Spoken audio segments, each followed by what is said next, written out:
कहानी की शुरुआत में हम एक कपल को देखते हैं जो अमेरिका में रहते हैं। इनमें लड़के का नाम बेन होता है और लड़की का नाम लुइस। इन दोनों की एक छोटी प्यारी सी बेटी भी होती है। हालांकि बेन और लुइस अपने रिश्ते से खुश नहीं थे। दरअसल लुइस ने एक बार बेन को धोखा दिया था, जिसकी वजह से उनके बीच अक्सर बहस होती रहती है। फिलहाल बेन बेरोजगारी से जूझ रहा है और लुइस की बेवफाई ने उनके बीच गहरी दरार पैदा कर दी है। तनाव से कुछ राहत पाने की उम्मीद में वो दोनों अपनी बेटी को लेकर इटली छुट्टियां मनाने जाते हैं। इटली में घूमते समय बेन और लुइस की मुलाकात एक ब्रिटिश कपल से होती है, जिनमें लड़के का नाम पैडी और लड़की का नाम सियारा होता है। उनके साथ उनका एक छोटा बेटा भी होता है, पर उसकी जुबान नहीं होती है, इसलिए वो बोल नहीं सकता और ज्यादातर चुप ही रहता है। बेन का परिवार और पैडी का परिवार साथ में डिनर करते समय एक दूसरे को बेहतर तरीके से जानने लगते हैं। बेन के परिवार को उनका फ्रेंडली नेचर काफी पसंद आता है और वो जल्दी ही दोस्त बन जाते हैं। इसके बाद दोनों परिवार साथ में इटली घूमते हुए काफी एंजॉय करते हैं। बेन की छोटी बेटी जो एंजाइटी से जूझ रही है, वो हमेशा एक खरगोश वाली डॉल को अपने पास रखती है। इस ट्रिप के दौरान उसकी दोस्ती पैडी के छोटे बेटे से हो जाती है। दोनों परिवार छुट्टियां पूरी करके अपने अपने घर लौट आते हैं, लेकिन बेन और लुइस के बीच का तनाव कम नहीं होता। एक दिन पैडी और सियारा उन दोनों के पास एक लेटर भेजते हैं, जिसमें वो उन्हें अपने दूर के गांव में स्थित फार्म हाउस में छुट्टियां बिताने के लिए इनवाइट करते हैं।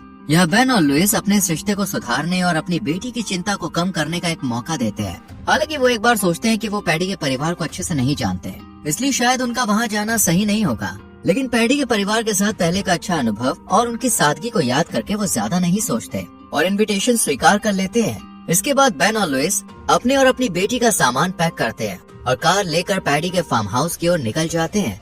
काफी देर के सफर के बाद वो पैडी के फार्म हाउस पहुंचते हैं। ये इलाका काफी शांत और सुनसान होता है और यहाँ फोन में नेटवर्क भी नहीं आता। घर पहुँचते पैडी और सियारा उनका बहुत ही गर्मजोशी से स्वागत करते हैं और वो लोग काफी खुश दिखाई देते हैं। फिर ये लोग मिलकर खाना खाते हैं। कुछ देर बाद पैडी बेन को कचरा फेंकने के लिए कहते हैं। जब बेन कचरा फेंकने जाता है तब पैडी का बेटा बेन के पास आकर उससे इशारों में कुछ कहने की कोशिश करता है, पर वो गूंगा होता है, इसलिए वो बेन को कुछ साफ साफ समझा नहीं पाता है। तभी पैडी वहाँ पे आ जाता है और अपने बेटे को वहाँ से ले जाता है। फिर सोने के लिए बेन और लुइस को एक छोटा सा कमरा दिया जाता है, जो थोड़ा गंदा होता है। ये बात लुइस को बिल्कुल भी पसंद नहीं आती। वो बेन से कहती है कि डॉक्टर का घर साफ होना चाहिए। दरअसल पैडी ने इन्हें बताया था कि वो एक डॉक्टर है जो एनजीओ के लिए काम कर रहा है।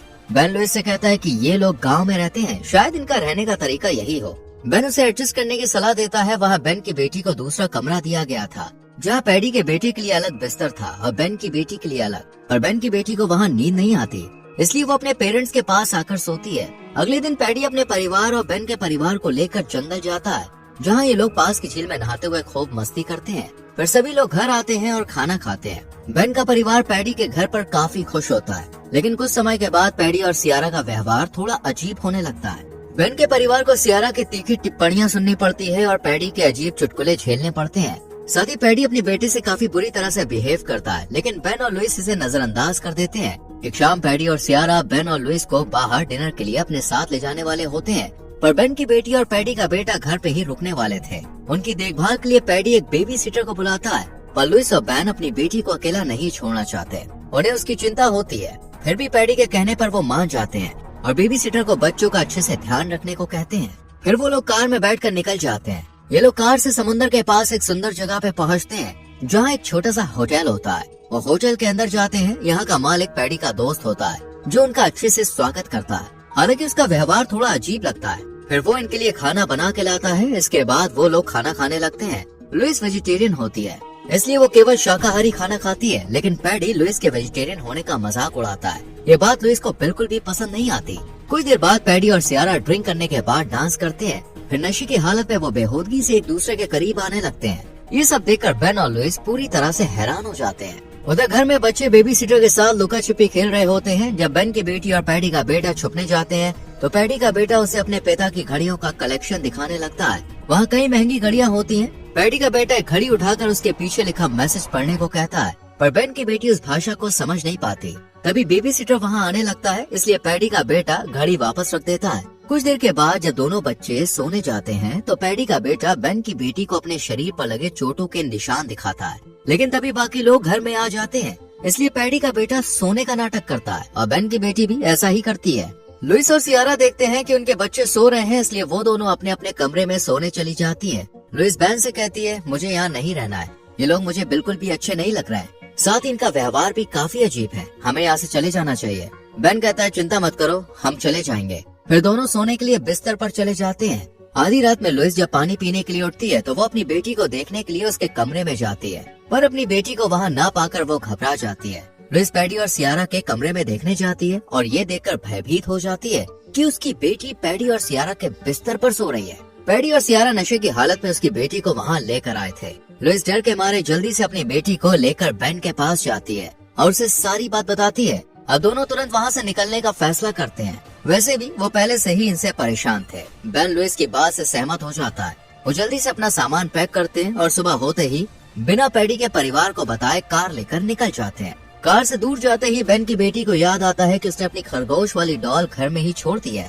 वो डॉल के बिना जाने से इनकार कर देती है। बेन और लुइस अपनी बेटी को समझाने की कोशिश करते हैं, पर जब वो उनकी बात मानने से इनकार कर देती है तो उन्हें ना चाहते हुए भी घर वापस जाना पड़ता है। जब वो डॉल लेने जाते हैं तो देखते हैं कि पैडी और सियारा उठ चुके हैं। वो दोनों उनसे कहते हैं, तुम लोग बिना बताए ही यहाँ से जा रहे थे। इस पर लुइस उनसे कहती है, कल रात तुम मेरी बेटी को अपने कमरे में क्यों लाई थी। इस पर सियारा उनसे माफी मांगती है और कहती है, ये मेरी गलती है। वो रोते हुए बताने लगती है, हमारी भी एक बेटी थी जिससे हम दोनों बहुत प्यार करते थे, पर एक बीमारी के कारण उसकी मौत हो गई, जिसके बाद से हम पूरी तरह से टूट गए। सियारा आगे कहती है, मुझे तुम्हारी बेटी में अपनी बच्ची नजर आती है। जब रात में वो रोते हुए तुम्हें बुला रही थी लुइस, तब तुम सो रही थी, इसलिए मैंने तुम्हारी बेटी को अपने पास सुला लिया। बेन और लुइस को उनकी इस बनावटी कहानी पर विश्वास हो जाता है। उन्हें अच्छा महसूस कराने के लिए दोनों ये फैसला करते हैं कि कुछ और दिन यहाँ रुकेंगे। फिर जब ये लोग डिनर कर रहे होते हैं तब बेन की बेटी और पैडी का बेटा एक डांस करके दिखाने वाले होते हैं जो उन्होंने सीखा है।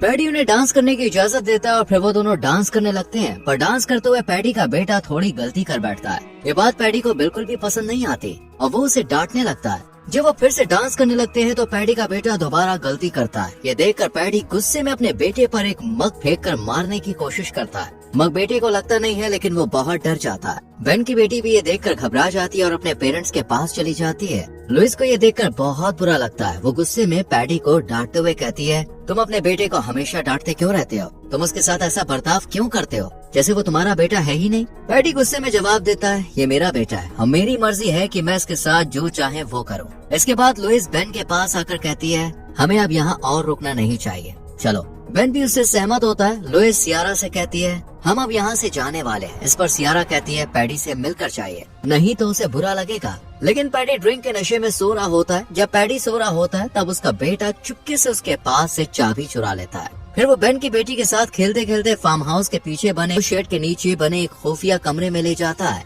वहाँ पैडी का बेटा उसे कई अन्य परिवारों का सामान दिखाता है, जैसे घड़ियाँ, फोन और लगेज। फिर वो बेन की बेटी को एक फोटो एल्बम दिखाता है। एल्बम में पैडी और सियारा की अलग अलग परिवारों के साथ तस्वीरें होती हैं। हर तस्वीर में पैडी और उसकी पत्नी के साथ एक अलग बच्चा होता है। पैडी का बेटा इशारों और तस्वीरों के माध्यम से बेन की बेटी को भयानक सच्चाई बताता है। वो एक तस्वीर दिखाता है जिसमें वो अपने असली माता पिता के साथ है। इससे पता चलता है कि पैडी और सियारा उसके असली माता पिता नहीं है। दरअसल पैडी और सियारा साइको सीरियल किलर है जो अनजान परिवारों से दोस्ती करके उन्हें अपने फार्म हाउस पर बुलाते हैं। कुछ दिन उनके साथ रहने के बाद वो उन्हें लूट लेते हैं और उनकी हत्या कर देते हैं। फिर उनके बच्चों की जीभ काटकर उन्हें अपनी भयानक योजना में शामिल कर लेते हैं। वो लड़का जिसे अब पैडी का बेटा समझा जाता है, उसके पेरेंट्स को भी इन दोनों ने मार डाला था और उस लड़के की जीभ काटकर उसे अपने साथ रखा। पैडी और सियारा की योजना है कि वो बेन के परिवार को भी मार देंगे। इसके बाद वो उस लड़के को मारकर बेन की बेटी की जीभ काटकर उसे अपने साथ रखेंगे। इसी तरह उनका ये घिनौना खेल चलता रहता है। बेन की बेटी ये सब जानने के बाद बेहद डर जाती है। उसे सच्चाई पर विश्वास नहीं होता। घबराहट के बावजूद वो मोबाइल से कुछ तस्वीरें क्लिक कर लेती है जिसमें अन्य परिवारों के सामान और तस्वीरें शामिल हैं। पैडी का बेटा खेलने का बहाना बनाकर चुपके से चाबी पैडी के पास रख देता है। बेन की बेटी तुरंत लुइस के पास जाती है और उन्हें तस्वीर दिखाकर पैडी और सियारा की सच्चाई बता देती है। लुइस ये सुनकर हक्का बक्का रह जाती है। उसकी बेटी भी बहुत घबराई होती है जिसे वो शांत रहने को कहती है। लुइस और उसकी बेटी बेन के पास जाते हैं और उसे सारी बात बताते हैं। ये सब सुनकर बेन के होश उड़ जाते हैं। वो समझ जाते हैं कि उन्हें किसी भी हाल में पैडी के फार्म हाउस से निकलना होगा, क्योंकि उन पर कभी भी हमला हो सकता है। लुइस और बेन निकलने का बहाना बनाते हैं। लुइस सियारा से कहती है, मेरी बेटी को पहली बार पीरियड्स आए हैं और वो बहुत घबराई हुई है, हमें तुरंत घर जाना होगा। पैडी उन्हें रोकने की कोशिश करता है, लेकिन लुइस और बेन उसकी बात नहीं मानते। जब वो कार के पास पहुंचते हैं तो देखते हैं कि कार का टायर पंक्चर हो गया है। ये देखकर पैडी कहता है, मेरे गैराज पे इसे ठीक करने का सामान है, मैं इसे अभी ठीक कर देता हूँ। फिर पैडी टायर ठीक कर देता है। जब बेन और उसका परिवार वहाँ से निकलने लगता है तो उनकी बेटी देखती है कि उसकी खरगोश वाली डॉल फटी हुई है। बेन जल्दी से कार लेकर निकलने की कोशिश करता है। तभी पैडी अपने बेटे को पास के तालाब में फेंक देता है। वो लड़का तैरना नहीं जानता था और वो चिल्लाने लगता है।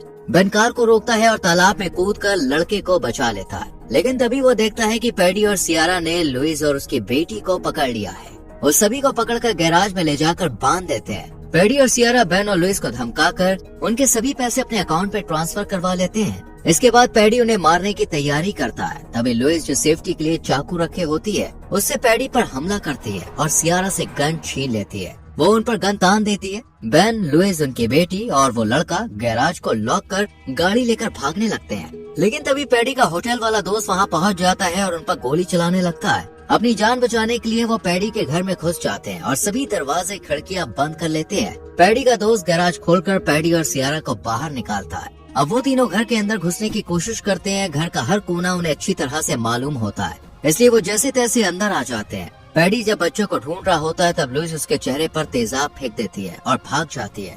उधर बेन और पैडी के दोस्त में भयानक लड़ाई होती है। पैडी का दोस्त बेन को मारने वाला होता है, लेकिन तभी लुइस पीछे से हथौड़े से वार कर उसे मार डालती है। बेन का परिवार फार्म हाउस की छत पर पहुंचता है और सीढ़ी की मदद से बेन बच्चों को नीचे उतारने की कोशिश करता है, लेकिन सियारा उन्हें ढूंढ लेती है पर लुइस उस पर हमला कर देती है, जिससे सियारा नीचे गिरकर मर जाती है। बेन का परिवार जैसे ही नीचे उतरता है, पैडी बेन की बेटी को बंदूक के नोक पर पकड़ लेता है। वो उसे मारने ही वाला होता है कि बेन की बेटी उसके पास रखा हुआ बेहोशी का इंजेक्शन लगा देती है, जिससे पैडी गिरकर बेहोश हो जाता है। तभी वो लड़का जो वर्षों से पैडी के लिए दर्द को सह रहा था, गुस्से में ईंट उठाकर पैडी को पीट पीट के मार डालता है और उसे बेन अपने परिवार के साथ लेकर गाड़ी में बैठाता है और इस भयानक फार्म हाउस से निकल जाता है। और इसी के साथ ये मूवी खत्म होती है।